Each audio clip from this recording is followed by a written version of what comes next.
자, 명확성의 원칙. 원래 이 명확성의 원칙이라는 말은 헌법에 규정된 사안이기는 한데 보통은 어디서 많이 쓰냐면은 형법에서 많이 써. 형법에서. 물론 다른 법에서도 중요한 내용이기는 해. 그런데 형법은 그 국민의 신체의 자유, 재산의 자유가 침해될 확률이 크기 때문에 통상 형법에도 되게 중요시하고, 그럼에도 불구하고 명확성의 원칙은 어쨌든 헌법상 근거가 되는 원칙이니까. 자, 법률의 명확성의 원칙이란 입법자가 법률을 제정함에 있어 포섭되는 것이 무엇인지 그 의미 내용을 명확히 하여 일반인의 관점에서 볼 때 실정법이 규율하고자 하는 내용이 다의적으로 해석 적용되지 않도록 명확하게 만들어야 한다는 헌법 원칙을 말한다. 그러니까 법이 갑이 해석했을 때와 을이 해석했을 때의 해석이 달라지면 안 돼. 그러면은 말 그대로 귀에 걸면 귀걸이, 코에 걸면 코걸이가 돼버리는 거야. 그런 것을 막고자 하는 게 명확성의 원칙이야.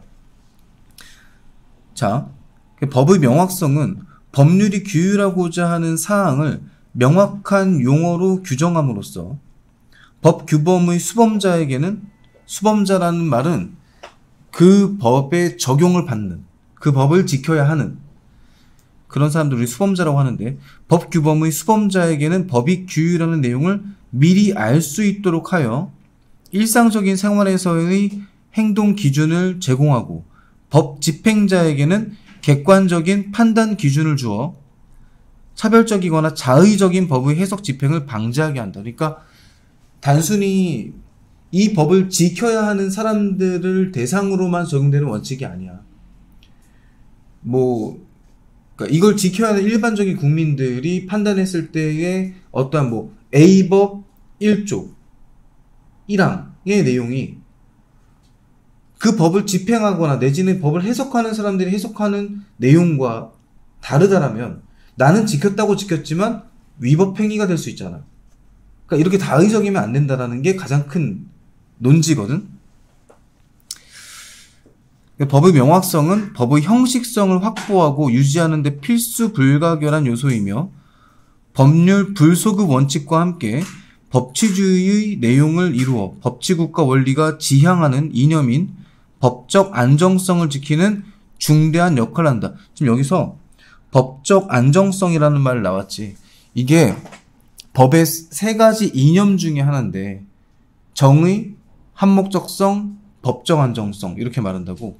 그러니까 법적 안정성이라는 말 자체가 의미하는 건 이 나라의 법이 안정적이다라고 말한다는 것은 통상 뭘 말하는 거냐? 그 나라의 국민들이 그 법을 신뢰하고 얼마나 잘 따르고 있느냐. 이게 법적 안정성이야. 반대로 법적 안정성이 되게 낮다, 안정적이지 못하다, 이 말은 법이 너무 자주 바뀐다던가, 그리고 법이 너무 다의적이어서 사람들이 제대로 지키지 못하고 있다던가, 이런 상태를 의미하는 거야. 그럼 당연히 명확성의 원칙은 법적 안정성과 상당히 밀접한 관련이 있다는 얘기지. 그 다음에 헌법재판소는 법률의 명확성의 원칙을 판단함에 있어서 모든 법률의 명확성을 요구하는 것으로 법치국가 원리에서 파생되는 명확성의 원칙을 들고 있다. 법치국가 원리에서 일반적으로 명확성의 원칙을 요구하는 것은 모든 법률은 국민이 이해할 수 있도록 쉽게 만들어져야 한다는 것을 의미한다. 이때의 국민은 그럼 도대체 어느 정도의 수준이냐? 일반적인 상식을 가지고 있는 일반적인 국민의 수준이야. 어떤 고도의 법률적 지식을 가진 사람들만이 제대로 해석할 수 있다? 이러면 안 되지.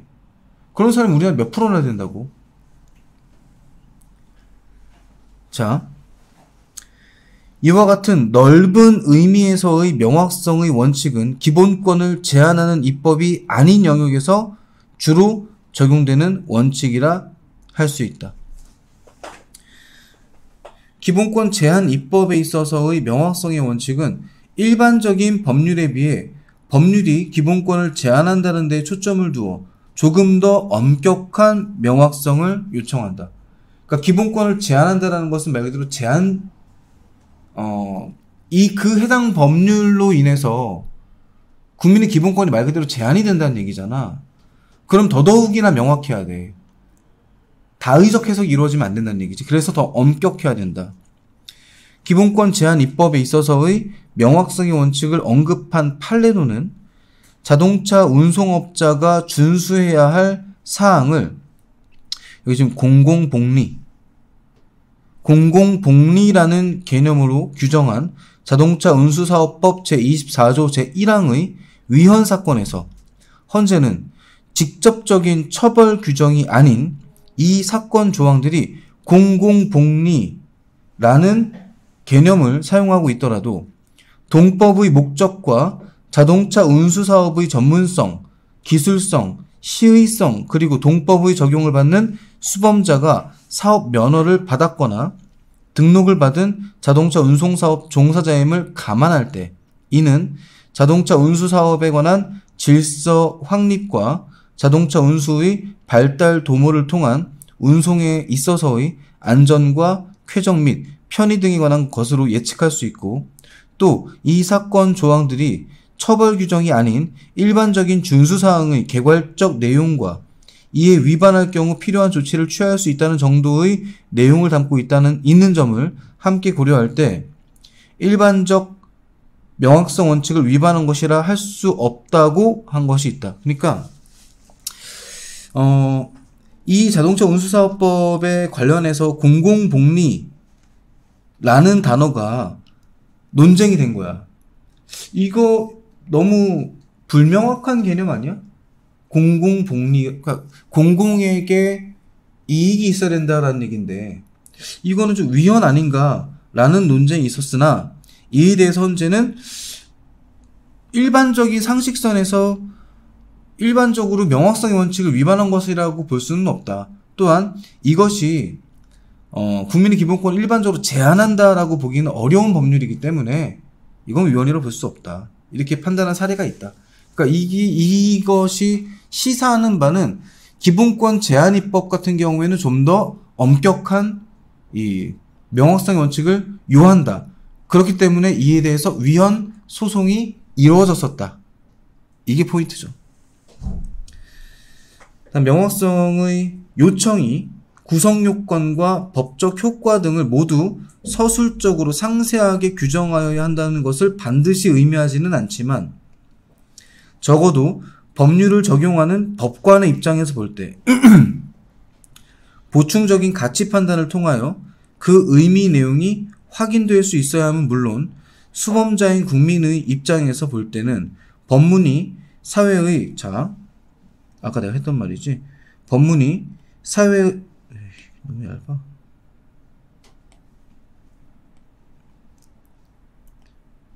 사회의 평균인의 이해력을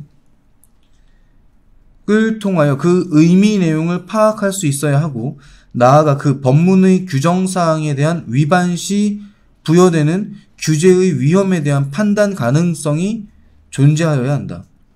언론 출판 표현의 자유와 관련하여 일정한 신분 및 직업 또는 지역에 거주하는 사람에게 한정하여 적용되는 법령의 경우에는 그 사람들 중의 평균인을 기준으로 명확성 여부에 대한 판단이 이루어져야 한다. 표현의 자유를 제한하는 법률은 자유 경쟁을 통한 의사 형성 과정을 위축시키는 효과가 있기 때문에 법적 명확성이 강하게 요구된다. 다만 표현의 자유에 대한 제한 입법이자 동시에 형벌 조항에 해당하는 경우에는 아래에서 살펴볼 엄격한 최협이 가장 좁은 의미의 명확성 원칙을 적용하게 된다. 넘어가서 죄형 법정주의는 범죄와 형벌이 법률로 정해져야 함을 의미하는 것이고, 이러한 죄형 법정주의에서 파생되는 명확성의 원칙은 누구나 법률이 처벌하고자 하는 행위가 무엇이며 그에 대한 형벌이 어떠한 것인지를 예견할 수 있고, 그에 따라 자신의 행위를 결정할 수 있도록 구성요건이 명확할 것을 의미하는 것이다. 만일 처벌 법규의 구성요건의 내용이 모호하거나 추상적이어서 불명확하면 무엇이 금지된 행위인지를 국민이 알 수 없고, 범죄의 성립 여부가 법관의 자의적 해석에 맡겨져 죄형법정주의에 의하여 국민의 자유와 권리를 보장하려는 법치주의의 이념은 실현될 수 없게 되므로 특별히 명확성의 정도를 엄격하게 요구하게 되는 것이다. 아까 얘기했잖아, 서두에. 엄격한 명확성의 요청은 구성요건의 명확성, 여기서 계속 구성요건이라는 단어가 나오는데, 구성요건은 해당 범죄를 구성하고 있는 요건이야. 폭행죄라면 폭행을 해야 돼. 상해죄라면 타인에게 상해를 입혀야 돼. 살인죄라면 살인의 의도를 가지고 타인을 살해해야 돼. 이게 구성요건이야. 이게 명확해야 된다는 소리지. 구성요건의 명확성과 제재의 명확성에서 구현되어야 한다. 우선 구성요건의 명확성의 원칙은 금지된 행위의 구성요건은 가능한 한 명백하고 확장할 수 없는 개념을 사용하여야 하며, 자, 명백하고까진 알아듣겠지? 확장할 수 없는 개념. 이건 무슨 말일까? 확대 해석할 수 없어야 된다는 소리야. 그냥 써있는 그대로 해석을 해야지 확대 해석할 수 있으면 안 돼. 왜 확대 해석을 못하게 할까? 그러면 이 법을 적용할 수 있는 범죄인의 폭이 넓어진다는 소리야. 그러면 안 돼. 그러니까 쉽게 말해, 범죄를 해석할 때에는 아주 좁게 해석해야 돼. 그리고 아주 보수적으로 해석해야 돼. 이걸 정말 했어? 까지가 돼야지 이 정도면 했다고 볼 수도 있지 않아? 라고 해석할 수 있으면 안 된다는 얘기지. 그러면 이 법률을 적용할 수 있는 범죄인의 폭이 되게 넓어지니까 자의적으로 이 처벌을 해버릴 수 있게 되잖아. 그러면 안 된다는 얘기지. 확대 해석하면 안 된다. 국민이 법률에 의하여 금지된 행위가 무엇인가를 알 수 있을 정도로 명확하여야 한다. 다만 처벌법규의 구성요건이 명확하여야 한다고 하더라도 입법권자가 모든 구성요건을 단순한 의미의 서술적인 개념에 의하여 규정하여야 한다는 것은 아니다. 처벌법규의 구성요건이 다소 광범위하여 어떤 범위에서는 법관의 보충적인 해석을 필요로 하는 개념을 사용하였다 하더라도 그 전만으로 헌법이 요구하는 처벌법규의 명확성의 원칙에 반드시 배치되는 것이라고 볼 수 없다. 그러니까 무슨 뜻이냐면 위에 말했듯이 확대 해석을 할 수 있으면 안 돼. 그런데 그렇게 따지면 구성요건을 아주 꼼꼼하게 서술해야 되는데 그렇지 않다고 해서 이것이 명확성의 원칙에 위반된다고 보기는 조금 어려운 거야. 왜냐면 애초에 우리 헌법에 뭐라고 써있냐면 법관은 법률과 그의 양심에 따라 심판한다고 써있어요. 그러니까 모든 게 법률로 다 정할 수는 없다는 얘기지. 그건 입법의 한계야. 완벽하게 법률을 만들어 놓을 수는 없으니 그 법률의 범위, 틀 내에서 양심에 따라 재판해라. 이 얘기지. 그 법관의 영역이 들어갈 수밖에 없어. 안 그럼 솔직히 법관이 뭐가 필요하니? AI가 하면 되지. 근데 물론 내가 봤을 땐 AI가 하는 게 더 지금 나은 경우도 없잖아 있긴 한데 무튼 그렇다란 얘기야. 즉 건전한 상식과 통상적인 법감정을 가진 사람으로 하여금 그 적용 대상자가 누구이며 구체적으로 어떠한 행위가 금지되고 있는지 충분히 알 수 있도록 규정되어 있다면 죄형법정주의 명확성의 원칙에 위배되지 않는다고 보아야 한다. 처벌법규의 구성 요건이 어느 정도 명확하여야 하는가는 일률적으로 정할 수 없고, 왜냐하면 사람마다 기준이 다르잖아요. 각 구성 요건의 특수성과 그러한 법적 규제의 원인이 된 여건이나 처벌의 정도 등을 고려하여 종합적으로 판단하여야 한다. 다음으로 제재의 명확성의 원칙은 범죄의 결과, 즉 제재도 명확히 규정되어야 한다는 것을 의미한다. 특히 형사법규는, 그러니까 제재, 지금까지 뭐였어? 구성요건이었잖아. 이 행위하면은 범죄에 성립해 라는 거였잖아. 휴대폰에 비문 났었던가요? 네. 그 줌 친구가 안 들어가진다고. 줌 안 하는 걸로 알고 있는데. 오늘 안 아니 원래 줌을 했었던가요? 네네, 지난주부터 수업을 들었는데 윤승은 학생 줌 입장이 안 된다고 아 줌을 안 켰어요. 했어요. 근데 지금 제가 여기서 줌 아이디 뭘로 사용하는지를 몰라서 그래요. 잠시만요. 지금 로그인이 되어 있는 상태네요. 로그인 되어 있나요? 네. 지금 줌 켰거든요. 네네. 잠시만요. 윤승은 학생 들어갔나요? 네, 윤승은 들어와 있네요. 감사합니다. 네.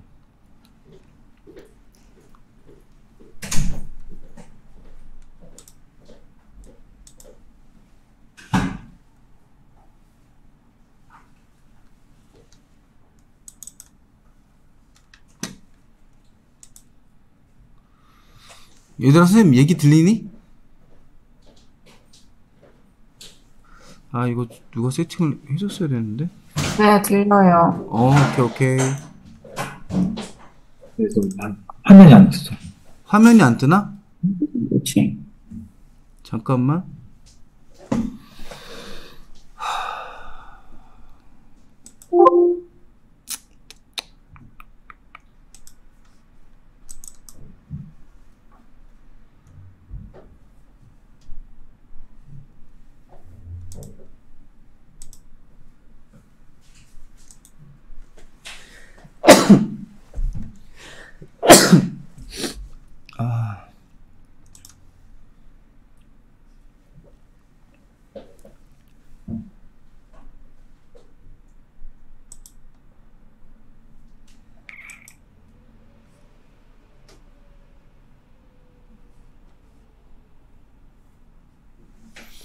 이거 화면 뜨기 어떻게 하는 거야?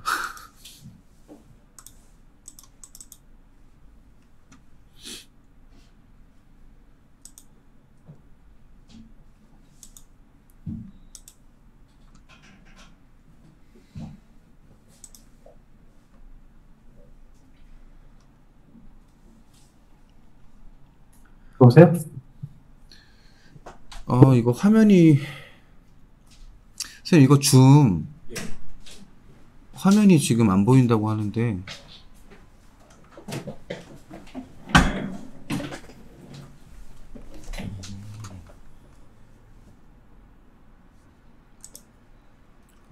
미러링도 꺼졌어. 가상 카메라 시작.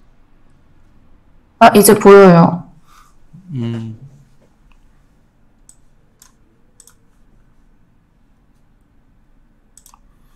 이거 미러링 왜 자꾸 꺼지지? 잠시만요.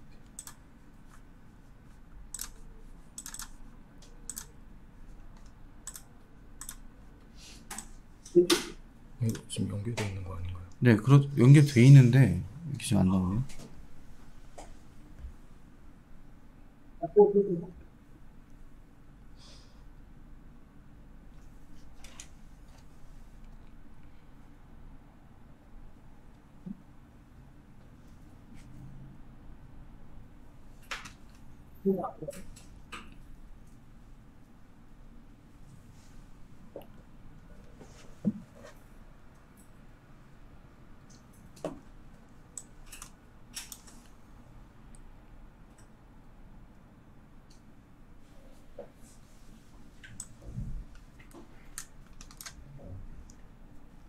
이렇게?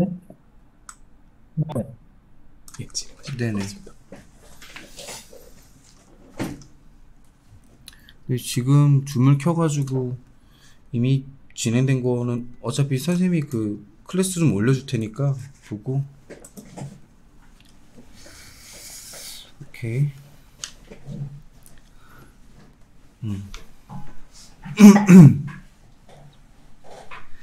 그러니까 지금 여태까지 나왔던 거는 명확성의 원칙이 범죄를 구성하고 있는 구성 요건에도 상당히 중요하고, 그 다음에 그 범죄의 구성 요건에 해당이 되면 어떻게 처벌할 것인지. 그러니까 우리가 쉽게 말하면 나쁜 짓을 한 사람은 처벌한다.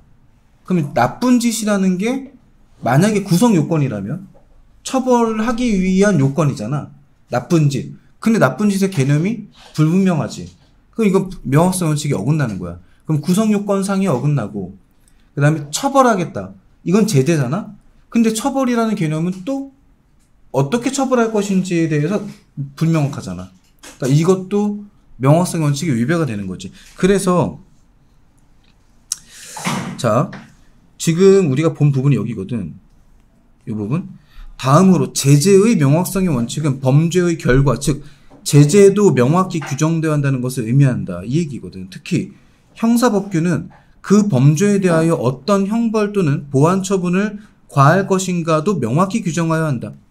형벌은 다 알 거야. 뭐 징역, 금고, 구류, 벌금, 과료, 몰수, 그 다음에 자격 정지, 자격 상실, 뭐 이런 것들이 우리나라 형법에 규정되어 있는 형벌인데, 형벌에만 명확성의 원칙이 적용되는 게 아니라, 형벌은 아니지만 형벌을 대안적으로 보완하는 보완 처분, 뭐 흔히 말해서 뭐 보호관찰이라던가 사회봉사 명령이라던가 뭐 이런 것들도 다 보완 처분에 해당하는데, 이런 보완 처분 같은 경우도 명확히 규정이 되어야 한다.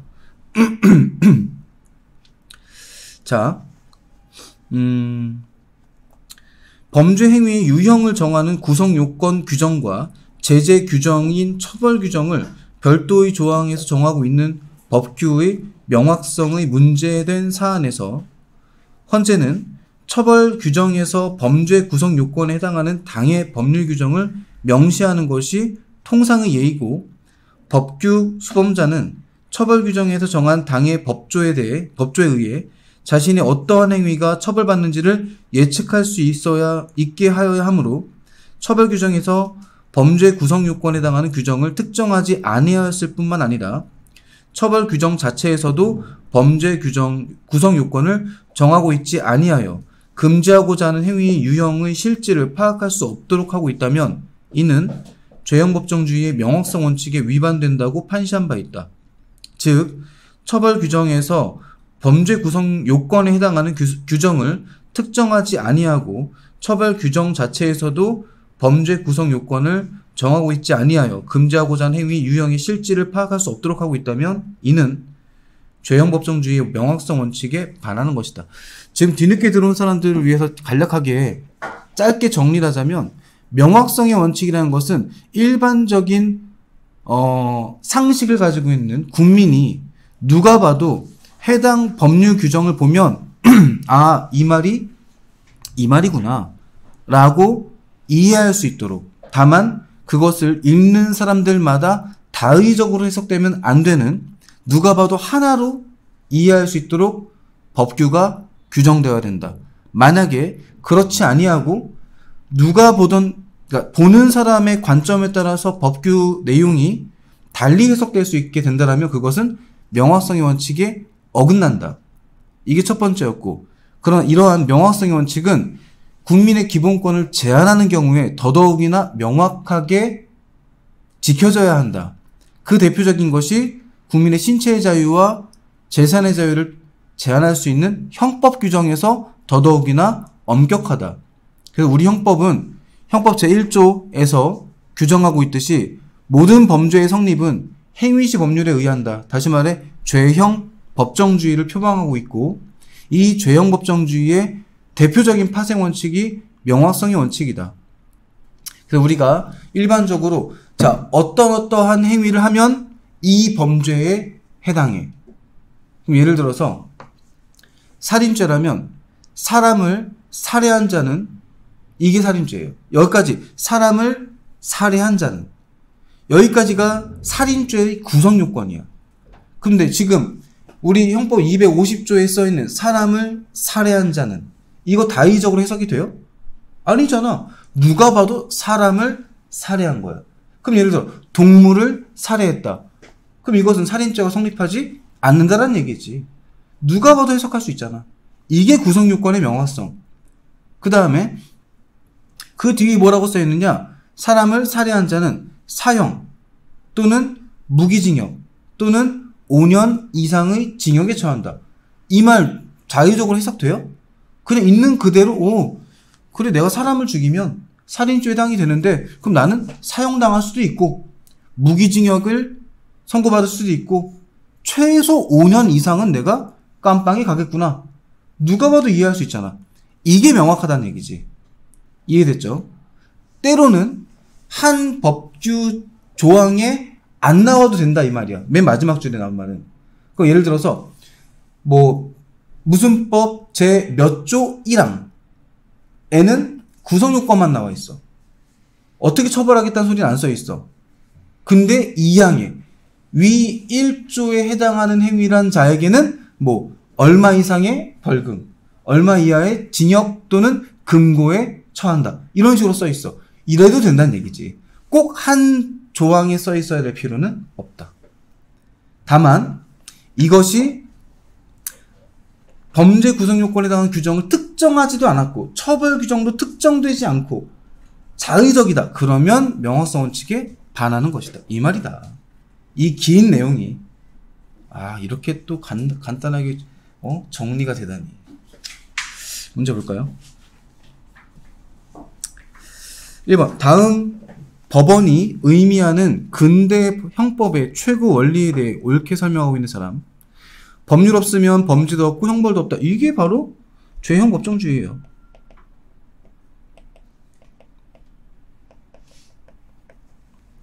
갑. 성문법이 없으면 관습법으로 형사처벌할 수 있어. 절대 안 되지. 관습으로 처벌할 수 있게 돼버리면은 말 그대로 이랬던 적 있어 하고도 그냥 다 처벌할 수 있잖아. 안 되죠. 형벌 법규는 엄격하게 해석해야 하고 명문 규정의 의미를 지나치게 확장 해석하거나 유추 해석해서는 안 돼. 당연한 내용이죠. 형법 효력 불소급의 원칙이 있긴 하지만 같은 범죄에 대해 새로운 법이 정하는 형벌이 구법에 비해 가볍다면 예외를 인정할 수 있어. 맞아요. 이거는 상식적으로 알아둬요. 자, 형법의 효력은 소급되면 안 돼요. 이전으로 돌아가서 적용하면 안 돼.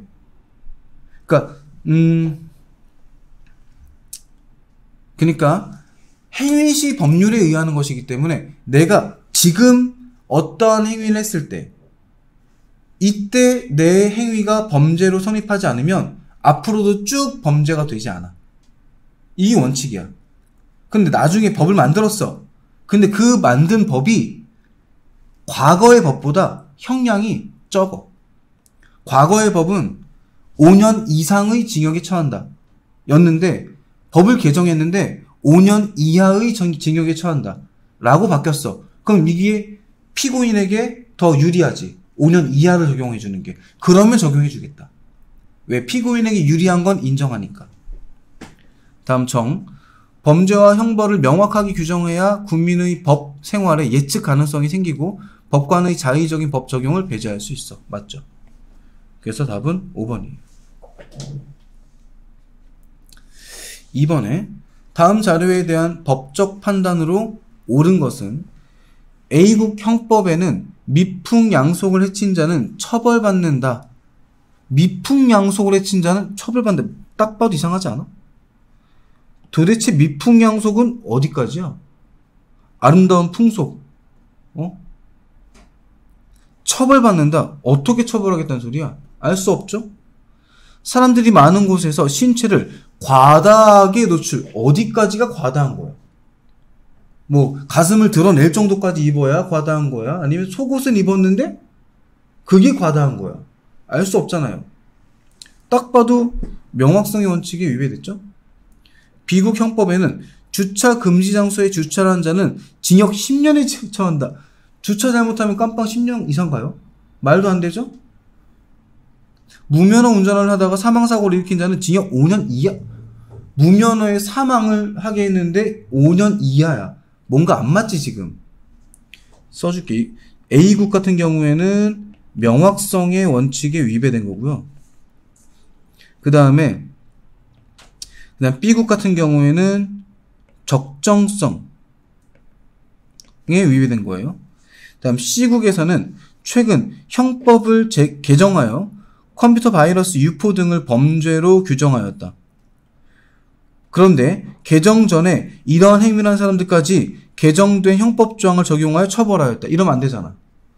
이거는 소급효, 형법 효력 불소급이죠. 소급효 금지의 원칙을 위반한 거죠. D국 법원은 산행 중 음주 행위의 금지와 처벌을 규정한 조항이 없자 운전 중 음주 행위를 규정한 다른 법률을 가져와 행위자를 처벌하였다. 유추 적용한 거죠? 유추 해석. 금지의 원칙을 위반한 거죠. 이국에서는 사회적 비난 가능성이 큰 범죄에 대해서는 전통적으로 내려오던 종교적 관습을 적용하여 처벌. 관습법 금지 원칙이에요. 이거 위반한 거죠. 1번. A국의 형법은 범죄를 구성하는 행위와 형벌을 구체적으로 예측할 수 없다는 문제점이 있다. 그쵸? 명확성이 떨어지니까. 답은 1번이죠. 2번에 B국 형법은 명확성이 아니라 적정성. C국은 유추해석 금지가 아니라 소급표 금지. 4번에 D국에서는 E국과 달리 관습법을 근거로 처벌했다. E국에서 그렇게 했죠. E국에서는 B국 형법과 달리 범죄와 형벌 사이에 적정한 균형, B국이 적정한 균형이 이루어지지 못했죠. 3번에 부합하지 않는 것. 자, 1번. 명확성의 원칙은 일반인의 관점에서 볼 때 실정법이 규율하고자 하는 내용이 다의적으로 해석, 적용되지 않도록 명확하게 만들어야 한다는 헌법 원칙을 말한다. 맞는 말이지? 2번에 명확성의 원칙은 형사법에 한정하여 적용 중시되는 원칙이다. 아니다. 헌법에서 근거하고 있기 때문에 형사법에 한정하는 것이 아니라 모든 법 영역에서 적용 중시된다. 2번이 틀렸고요. 3번에 명확성의 원칙은 법률을 적용하는 법관의 입장에서 볼 때 보충적인 가치 판단을 통하여 그 의미 내용이 확인될 수 있어야 한다는 원칙이다. 맞는 말이죠? 4번에 명확성의 원칙은 죄형 법정주의를 실현하기 위한 파생 원칙 맞고요. 5번에 처벌 규정에서 범죄 구성 요건에 해당하는 규정을 특정하지 아니하고 처벌 규정 자체에서도 범죄 구성 요건을 정하고 있지 아니하여 금지하고자 하는 행위 유형의 실질을 파악할 수 없도록 하고 있다면 명확성 원칙에 반한다. 맨 끝에 나왔던 얘기잖아요. 맞는 말이에요.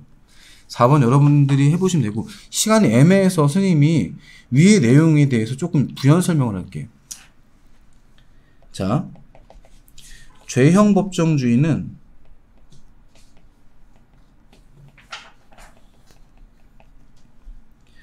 형법의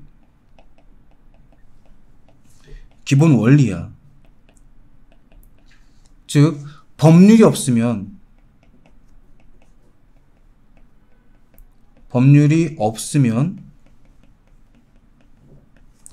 범죄도 없고 형벌도 없다.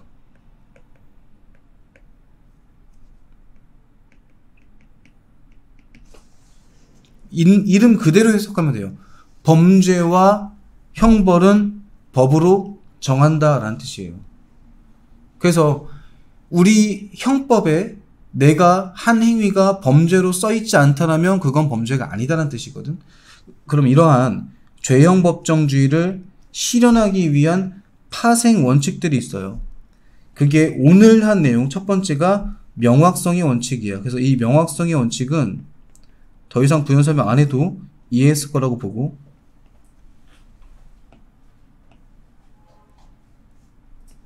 뭐야?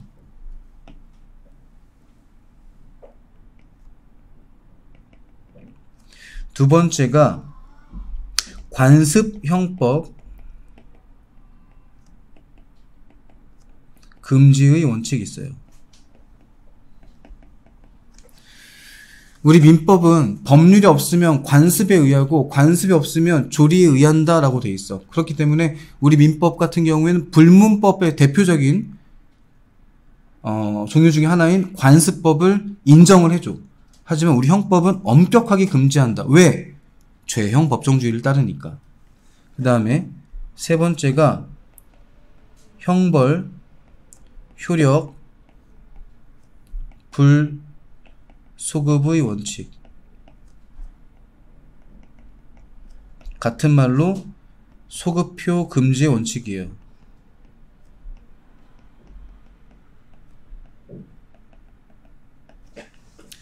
그러니까 형벌의 효력은 소급 적용되지 않는다. 즉 이전으로 돌아가서 영향을 미치지 못한다. 내가 1년 전에 어떤 행위를 했는데 그것이 그 당시에는 범죄가 아니었어. 그런데 1년 후 현재 그걸 처벌할 수 있는 법을 만들었다 하여 1년 전에 내가 한 행위를 처벌할 수는 없다. 됐죠? 그 다음 네 번째, 적정성의 원칙.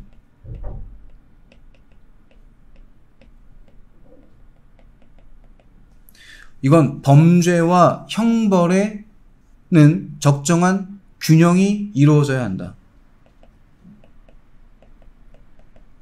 범죄와 형벌 간의 적정한 균형. 아까처럼 주차 위반했는데 징역 10년, 무면허로 사망사고 냈는데 징역 5년 이하. 말이 안 되잖아. 안 맞잖아요. 이러면 안 된다. 다섯 번째, 유추 해석 금지의 원칙.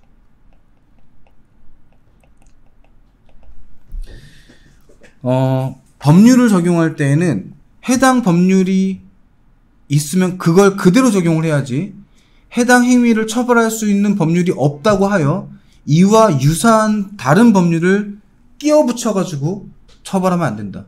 유추 해석 내지는 유추 적용하면 안 된다. 단 예외가 있어요. 피고인에게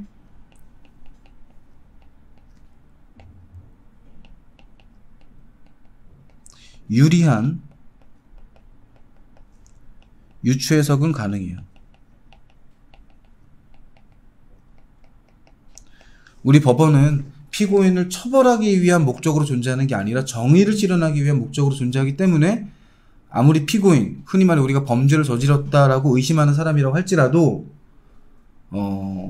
과도하게 처벌을 안 하는 게 원칙이에요. 마찬가지로 형벌 불소급의 원칙도 예외가 피고인에게 유리한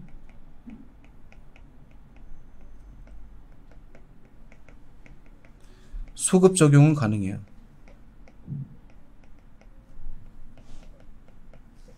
됐죠? 여기까지가 우리 형법에서 규정하고 있는 죄형 법정주의와 죄형 법정주의의 파생 원칙들이에요. 이 내용은 진짜 비문학 법지문에서 아주 단골이야. 이 중에 하나하나씩 낼 수도 있어. 명확성만 따로 띄어낼 수도 있겠고, 뭐 유추해석 금지를 띄어낼 수도 있겠고, 불소급의 원칙을 띄어낼 수도 있겠고, 되게 많아. 낼 수 있는 근거는. 그리고 기존의 기출문제에서도 죄형 법정주의는 내가 지문만 8개인가 본 것 같아. 상당히 많이 나오는 중요 포인트니까 알아두면 되게 좋을 거예요. 오케이. 이거 다음 시간 바로 수업 진행하나? 다음 수업이 연결되나? 1시부터? 오케이. 법지문에 관련된 건 여기까지 하고,